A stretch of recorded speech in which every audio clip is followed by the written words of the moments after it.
Okay, our next speaker is from Munich. His name is Bernd Paysan. I'm a French, I have to pronounce it the French way. Paysan, I suppose you say that in German. Normally I pronounce it in French as well. Okay. He's going to present his own project of a shared cloud environment, if I correct. A peer-to-peer. A peer-to-peer. Okay, so please let's have a big hand for Mr. Bernd Paysan from Munich.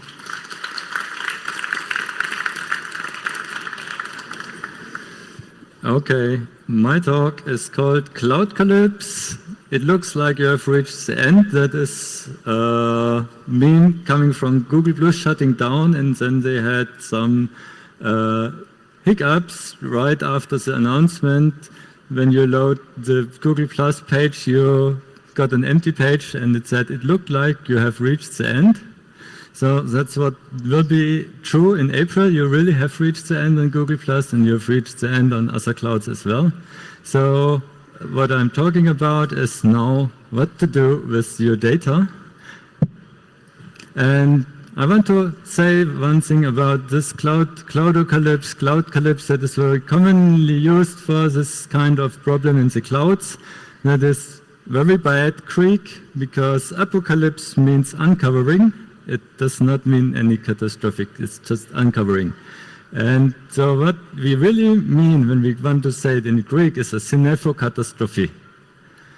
Synepho is cloud, and catastrophe, you know what it is. That made it into English as well. So Cloudcalypse is very bad Greek, but it has been translated in the cloud, I suppose. So that's how it's going on. So this is a pretty dark picture. There's a tornado and the lightning, and the people in the cloud are here in a farmland. They're probably playing Farmville in their cloud, in Facebook or so. So the tornado creates a lot of chaos. And what do you do? So let's talk about why I'm motivated to do this thing. Yeah, the internet is bad gateway. We have a lot of trouble in the internet. Let's see what we have kind of political problems. 5 years after Snowden, we have this EU Parliament. They did upload filters, link taxes, and of course they want the upload filters to use to filter terrorist contents. I don't know what terrorist content is, but they seem to know. And Germany wants a cyber administration like the Chinese CAC, or CAC, as we often say. That is a Medienstaatsvertrag. If you publish something on the internet, you are treated like a TV broadcaster, and that means you have to go through many bureaucratic hoops. That will be a problem if they really do it. And we have all these requests for backdoors. Please backdoor here, backdoor there, backdoor in 5G, backdoor in any chat program, whatever. We have a progress on the political side. The ECHR rules that the GCHQ dragnet surveillance actually violates your right. And my project, Net2O, becomes more and more usable. And still not finished, still not polished, still not perfect, but the top layer is going on. So what is a Cloudcalypse or Cloudocalypse? What goes wrong? So clouds are failing. Here you see a bubble diagram of world's biggest data breaches and hacks inside the clouds, and this one starts about 2010, and there were little failures, and it became bigger, and now you have each of the big bubbles is about 500 million of people affected. So yes, the cloud looks darker and darker and darker and is falling apart. What kind of cloud failing events did we have last year? Something like Microsoft bought GitHub, so it's not failing, but it's now owned by someone we don't like, or many people don't like. That one was easy. You can install GitLab and Dropbox dropped the Linux client except for X4 unencrypted, and the explanation is somehow weak. If you don't know that Condoleezza Rice is in Dropbox management, you maybe think, oh, they are stupid, but I don't think they are stupid. This is on purpose. Facebook had so many scandals that I have a literature link. Heise made a special look back onto the Facebook scandals. The year in Facebook was very terrible. Google Plus had some similar problems in their APIs that affected both users, and they are now shutting it down. One of the users was me, and so I thought, what to do with my data? So that started this sub-project of Net2O. Tumblr deleted all porn, which means there's now 1% left of the contents of Tumblr. And yeah, the last one is what I just made up. You can't date on Tinder anymore because dating violates Facebook policy. The second part is correct. Tinder uses Facebook login, so they have to somehow get over that. On Facebook, it's not allowed to date. So when you use the Facebook login to go to Tinder and share your Facebook account, and so it's probably also not allowed. So the purpose of Tinder, of course, is not to share cat photos, if you have any questions about that. So what are the root causes of this clouds failing? One root cause is that the ad-based revenue model is toxic inherently. I will come to that next slide. The next root cause is the user plus password authentication. That is all these data breaches. It just doesn't work. People pick 1, 2, 3, 4, 5, 6, 7 as password, and they will continue to do so. This doesn't work. And the main root cause is your data is on someone else's computer, not on your own computer. It's not under your control. And it's under control of a big company, or as we see in a federated system, under a small company or a small person, is the same problem on different scale.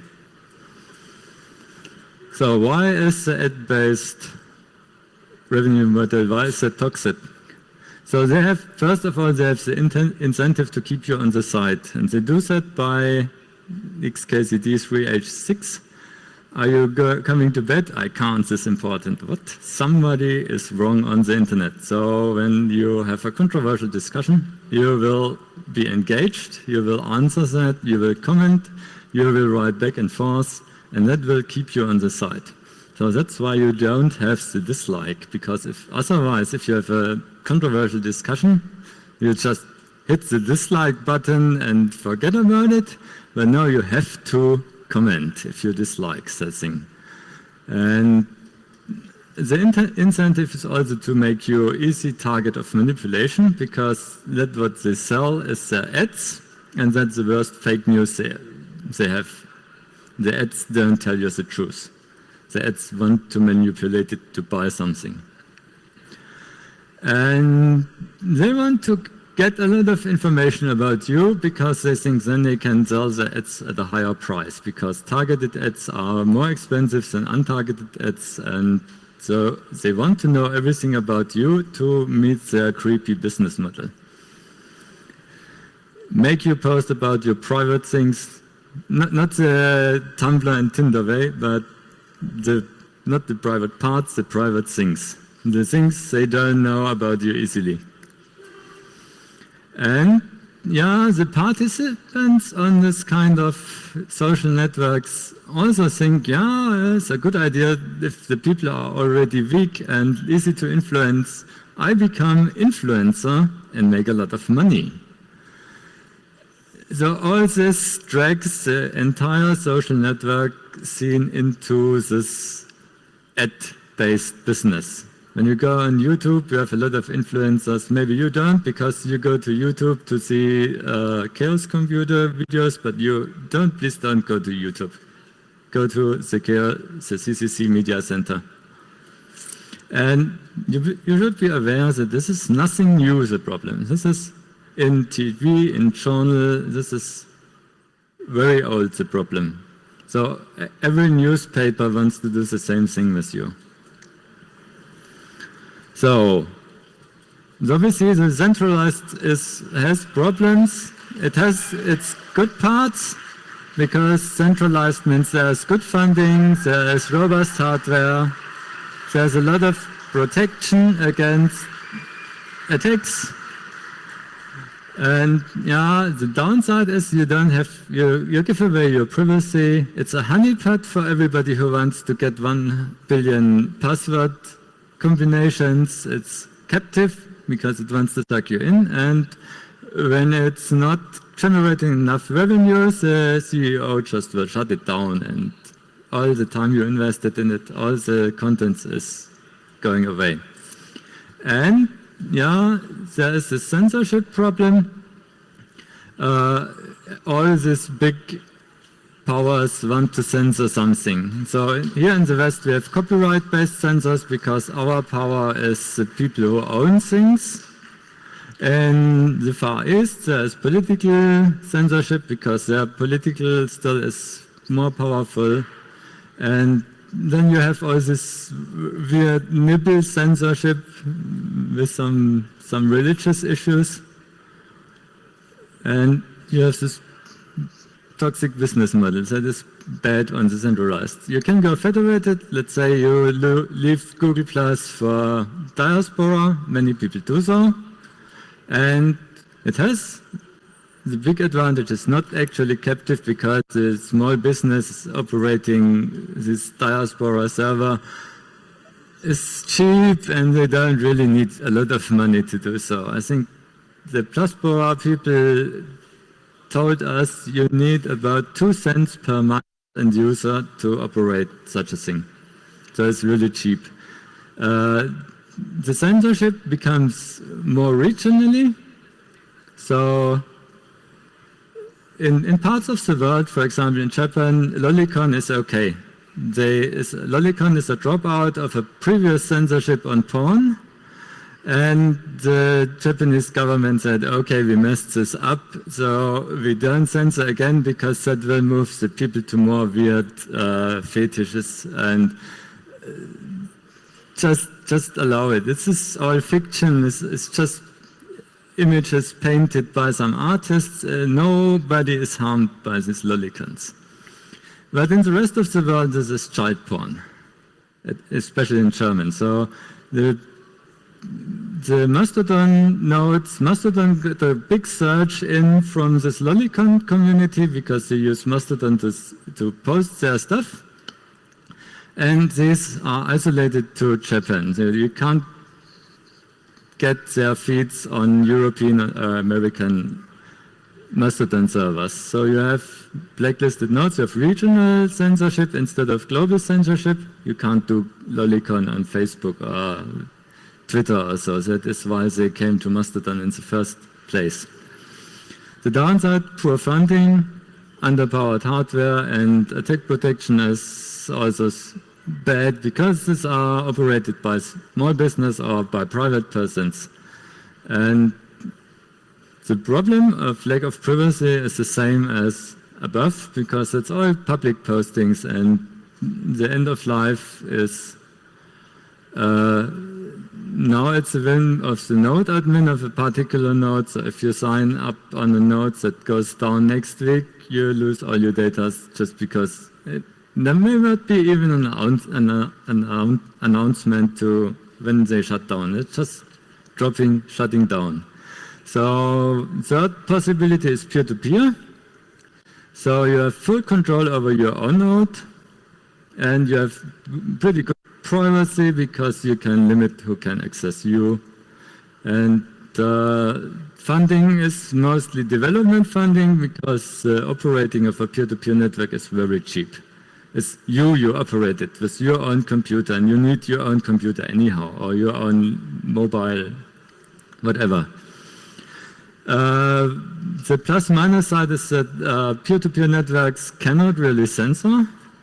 So The plus thing is, yeah, we don't really want censorship. The downside is it attracts the people who are refugees from censorship first. And so maybe the content looks all lolicons, all terrorists, whatever people fly from the censorships, whatever ugly things are there will come in early. That is actually a problem because that shapes the mental image of such a system to people. So when I want to make this a friendly place, non-existent censorship can be a problem. And also the trolls, the people whose communication pattern is so evil that you cannot really tolerate them. They will come very early as well. They get kicked out of the other places, so they come as refugees. So you really need to do this full control of your node so you can kick out people you don't like, kick out content you don't like. Therefore, the downside that you have the upside that you have full control node is mirrored by the downside that you actually have full responsibility for your own node.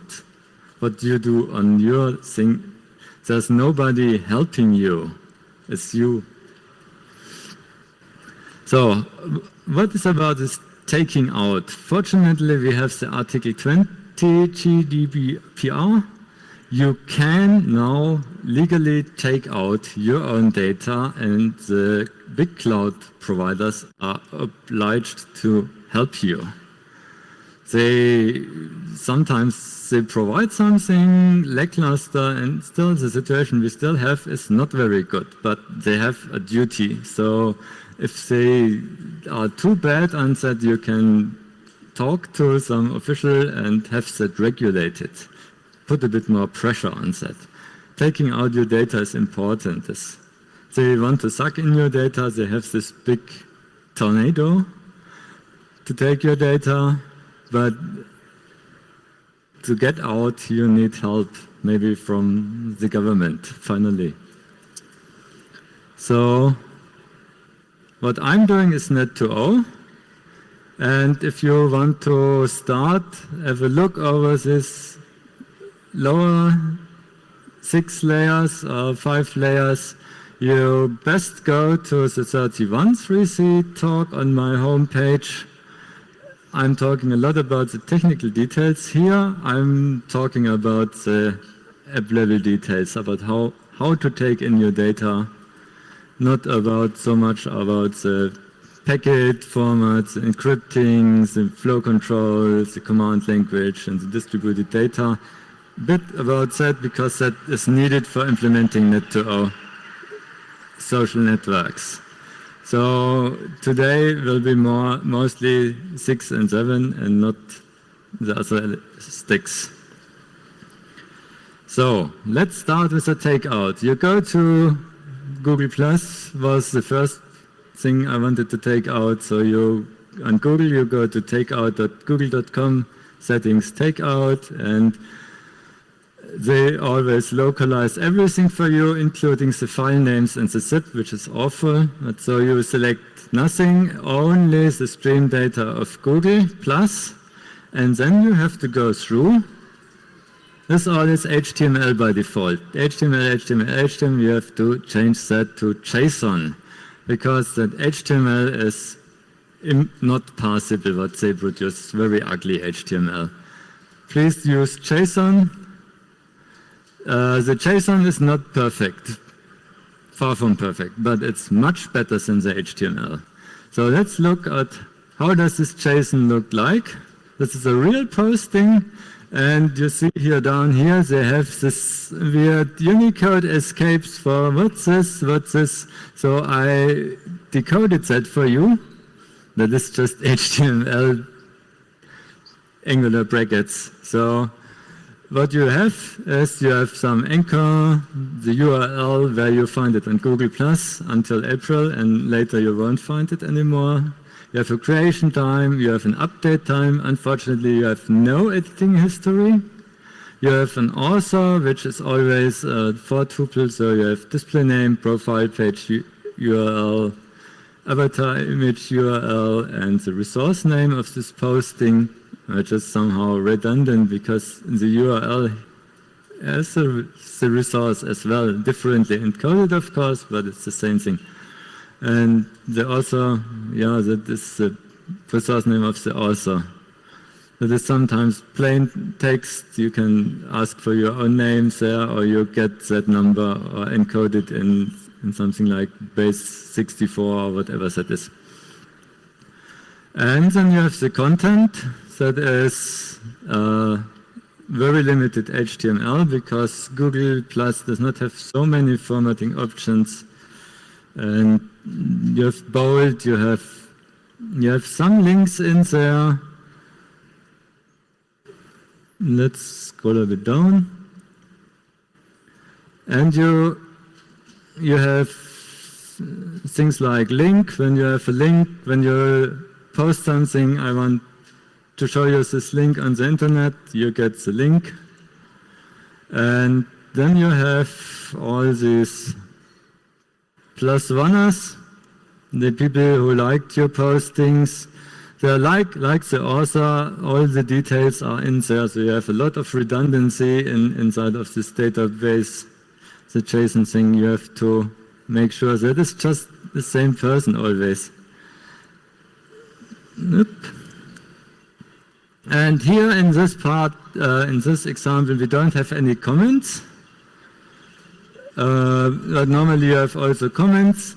The comments that are lacking the plus ones, you don't get the data of the plus ones, and the plus ones are lacking the timestamp, so you don't know when the people liked that. That is the details that are lacking that I want to take out, but Google doesn't give me. So let's look at how does the competition do this. If you have Facebook, the timestamps are no longer human readable, they are just seconds, since Unix timestamp seconds. I like that because easy to parse. And yeah, you don't have likes and you have comments here, you have a timestamp for the comment. I don't want to scroll, don't want to skip. So you have your data description in the post double in this case because that's a video. And there's a little, oh, my presentation crashed. Fuck. So let's go back to the Facebook takeout. Then we go to the Twitter takeout. A tweet you think is a small thing. It's just 280 characters now maximum, but they have a very complicated way to describe the things inside the tweet. So when you see the tweet itself, please. The tweet itself is just this full text here. It's very short. But they give you a lot of metadata about that. They say, who is the user ID? What did you reply to? When did you create this? Where exactly is the substring you need to highlight as a hashtag or as a user ID? And what's the screen name of these people? You can make some use of that, so it's not too bad. It just blows up the archive. But Google Plus is much worse with blowing up the archive size. On average, every image you posted there, you get in the takeout 3 times on average.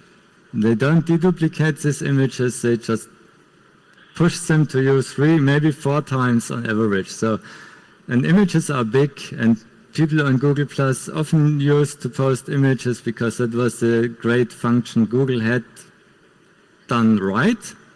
And so many photographers went to Google Plus posting a lot of big images, and when they do the takeout, they get the images 3 to 4 times.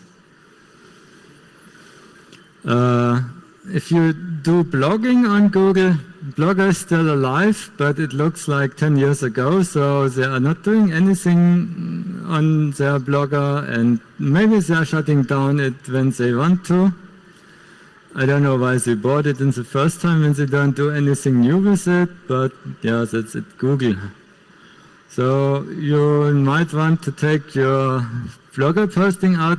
It's not JSON, it's an atom feed, so it's XML. XML is okay. We can parse XML easily. It has a reasonable metadata structure, not too much. I skipped all the actual content and it says the metadata is okay, so it's not too much. And the content is HTML, you have to deal with HTML, that is not a big problem as well. So, what do you need to program for these imports? If you want to import the people into Diaspora, you have to do the same things as I do. So you need a JSON parser, you need an XML parser, and you need an HTML parser, and these are all parts which are either easy to write or in many frameworks you just have them. So you need schemas for that. You don't want to take anything in, you want to know what you're taking in. And in Net2O you need an HTML to Markdown converter. In Diaspora, same thing, because modern frameworks often use Markdown, don't use HTML. And you need a downloader for the missing parts, because the archive does not really contain everything. In Google, the avatar photos of all these 1,000 people that commented and +1 all your postings, the avatar photos are not in your takeout, only the stream names. So, but you have the URLs, you can collect them all and you can download all these avatars. And what you need to do in Net2O particularly, you need to assign a temporary secret key for all those persons, because in Net2O a person is identified by a key, a pub key. And you don't know, the real person is not importing your data, you are importing the data. So you have to assign a temporary secret key which you hand over later to the person if they join that network. That is how then does the social network look like, is implemented in Net2O. So you have text as Markdown, no big deal. You have images as JPEG, PNG, no deal at all. You have movies as MKV, WebM, some deal because all those multimedia streaming APIs like GStreamer or on Android are clumsy and not the way I like them.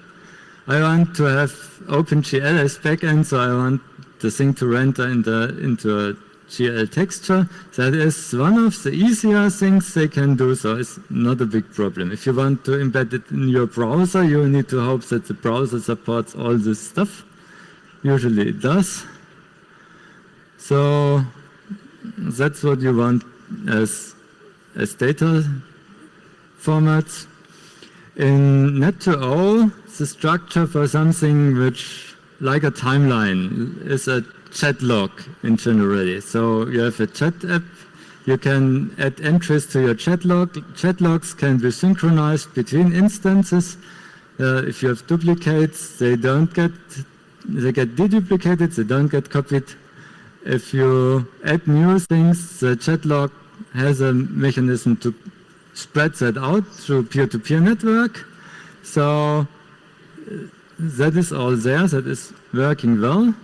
And the timeline just is a chat log with maybe one line of your posting and a link to a DVCS project. DVCS means Distributed Version Control System. So think like Git, but minimized to the features you actually need for simple things. You don't need all this fancy stuff with Git, and it has 100 different commands, and each command has at least 20 different options. No, you don't need that. What you need is patches, diffs, merges, forks, that kind of thing is what you need. And that's what I'm giving you in Net2O as well. No need for big things. But small things are very important. You want to edit your posting after you did it, because usually you write your posting, you look through it, you fixed all the typos, then you press send, and then magically a typo appears in the title, right in the first word.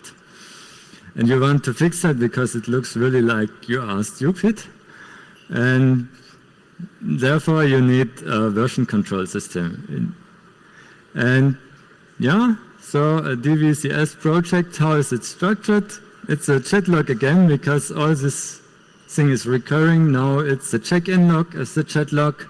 And each check-in has either a patch set or a snapshot. And this is not difficult to build that data structure. Now if there's actions on your postings, actions is typical actions to reshare. You reshare, you add a message yourself, you put it into your own timeline. So that is a fork of the DVCS project. You add another postings to it, and you put your log message into your own timeline. A comment is the same, but you kind of make a pull request, which is probably handled automatically. So you put the log message into the original project log. And what you can do with that, you can do both, something you can't do on Google+. You can say, okay, I want to write a comment, and I want to reshare that comment. Other social networks have this sort of functions where you have threaded discussions, or they only have the reshare function, something like Twitter, where you have comments and reshares look a bit different, but essentially are the same. It's always a public posting that refers to the original posting. And you probably want to have likes. So the like is a chat log message into the DVCS project without link or anything, just with one character for the thumb up or for plus or what you decided to have as your like, or maybe a dislike as well, because you don't want to have the people to comment on bad postings. That's how it's supposed to be structured. And what's missing now? Because I'm not finished. The shutdown was announced in October, and I wanted to present it here, and I wrote code, but I'm not fully finished. I still have things to do. So the bulk importer for Google+, that is almost finished. That is just not tested with all my 3,000 postings. It's tested with a few important postings where all the challenges are inside. And what I need to write is a bulk importer for the other big things like Facebook, Twitter, Blogger, if you have suggestions, Instagram, maybe Tumblr. That is all not so difficult to write an importer. The formats are relatively easy to deal with. It's only that you have to put all the infrastructure in place that you can bulk import these things. I want to use the avatars to display the user ID. At the moment, I just take screen name. I need a markdown renderer in Net2O, but that what you see here is a presentation using the user interface for Net2O. So actually, there's not much to do here. As this markdown is very easy to pass, and the rendering is already in place and works. Album viewer, movie players, that needs to look nice. If it doesn't look nice, the people will not post your photos on the social networks. That is one of the problems I have with Diaspora. The backend maybe is okay, but the display does not look like Google Plus or polished. It needs to be polished if you want to have photographers inside. These are people who think visually, have artist mind and they don't tolerate when it's ugly. They just don't tolerate it. They don't come to you. That is why they didn't come to Facebook. Facebook's album viewer is just ugly. It's too ugly for these people. The key handover to contacts needs to be programmed. The infrastructure is there, but the actual details needs to be programmed. And I need to mark this imported key as non-trustworthy. They are not the original person, not the real person, and all the content that is coming from this person is not authentic. It's coming from Google. They could have messed up with that in any possible way. You don't know. So in Net2O, every comment, every chat message, every posting is signed by the person who did it. It's authentic. That is what a good crypto system does. It ensures authenticity, it ensures your privacy because it's encrypted, it ensures that it's integrity because the hash is correct, and it's authentic, that it's really coming by the person who controls the secret key. But here the imported keys is not controlled by the person who owns that posting. So it's not authentic, it's not trustworthy. And I don't have any mechanism for that at the moment because normally in a secure system, you know only the person who has the key can sign it. Here, it's not the case. So, the last part, I'm good in time.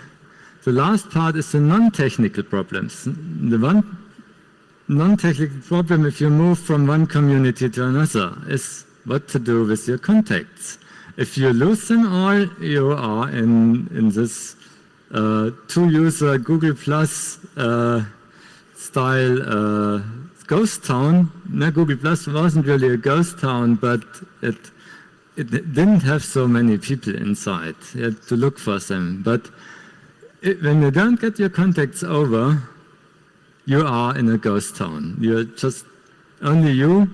What's the point of a social network with only one person? No point. So a related problem is how to make social networks nice places. And the ad-based revenue is actually working against that. So they don't want to make it a nice place. They want to make it a place where you are angry enough to reply, but not angry enough to leave.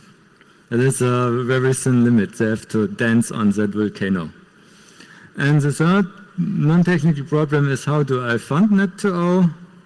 And at the moment I fund Net2O by using my technology, especially the user interface technology, to get some contracts, totally unrelated to peer-to-peer networks, but interesting contracts, and maybe I should think of some other way of funding it.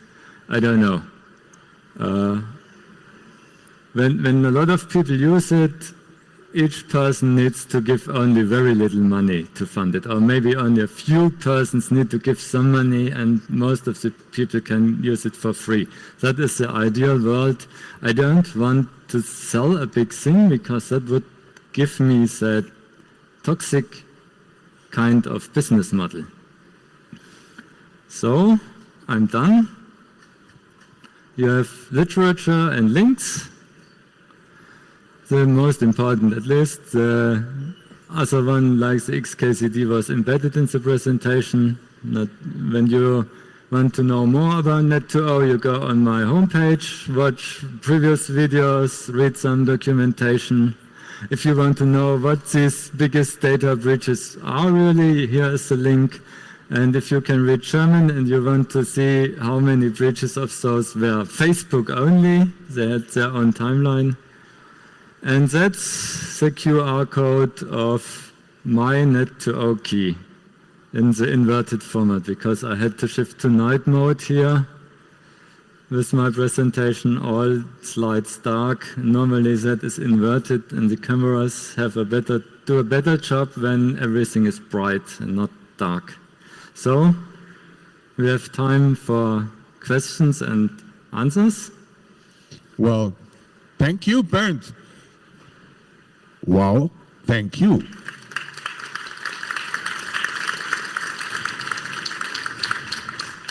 Okay. We still have about 10 more minutes.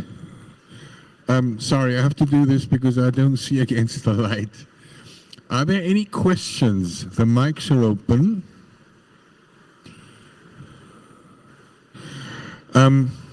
Yeah. Yeah, I think. No. Oh, there we are. Speak into the mic, please go right to it like I'm doing. It's okay? Yeah. I have one question regarding the security of the node, because you mentioned the security of the big central model. I must rely on the operator. On the decentralized, I must rely on the administrator of the pod, but on the small net to all, On the small, I must rely on my own.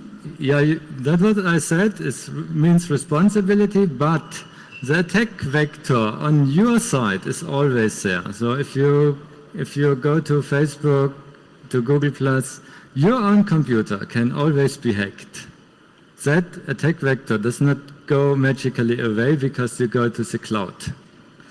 So on your side, I have to take care with my implementation that it's robust and secure, and that you can use that as normal person without having a too big attack vector. But the attack vector never goes down to zero. Some evil mate can come in and compromise your laptop, first install a keylogger on the keyboard, and then in the second visit use that keylogger to extract the password for your hard disk and then decrypt your hard disk and install different programs. That kind of things is totally out of reach for me. That kind of breaches, that is in your responsibility, but that is an attack vector that can be done anyhow. So that is why they have this backdoors, this Trojan horses, the state Trojans they want to install on your laptop, on your smartphones, that kind of thing. Other people have to fight. That is not communication on the network, that is your device security. And that problem is always persistent. That does not change when you use a big cloud. It just makes it easier with the big cloud because now you have this big company which has to comply to all kinds of laws when they reach when you get an NSL, National Security Letter, Google has to collaborate. They are prison partner, Facebook is prison partner, Twitter is prison partner, Microsoft, Apple, they all have to collaborate. So, but you as normal person, you don't have to collaborate. They won't ask you. They will break into your computer. Maybe you can do some things to prevent that. Other people may give talks here to help you, but that is out of my reach. And that is not changing when you change from big cloud to small cloud to peer-to-peer. That's not changing. Thank you. Yeah, as they say, the network is not secure, but your computer is your business. Yeah. Yes. I mean, my device is my job. I have a question. How big is your crowd until today? At the moment, this all is still in small development. I have a few testers. We regularly use the chat app to chat with each other. That are 4 to 5 people who are regularly. On my contact list, I have about 30 people who tried it, so it's small. At the moment, it's really small. And to stabilize that, it's okay because my testers still find bugs and send me reports and keep me busy. And I want organic growth. So I don't want to, the worst nightmare is when I'm ready in April and all of Google+, all 300 million users come in, that would be too much. So grow slow, get the technology robust and stable, and then grow organically. I don't want to be the fastest growing network in the world. That would be very difficult to handle. In French, they would call that embarras de richesse, embarrassment of riches. Yeah. Okay. Any more questions? The mics are open? No? Well, in this case, as I understand it, you're happy for beta testers, aren't you? Yeah.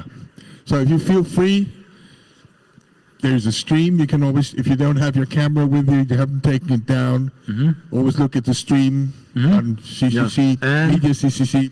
And I'm on the table right over there on the corner, just around here next to the stage. When you have questions to me, you don't want to talk in public, go there, right at the corner with the robot playing and the LED lights, and just there. Okay, let's have a big hand for Bernd Paysan.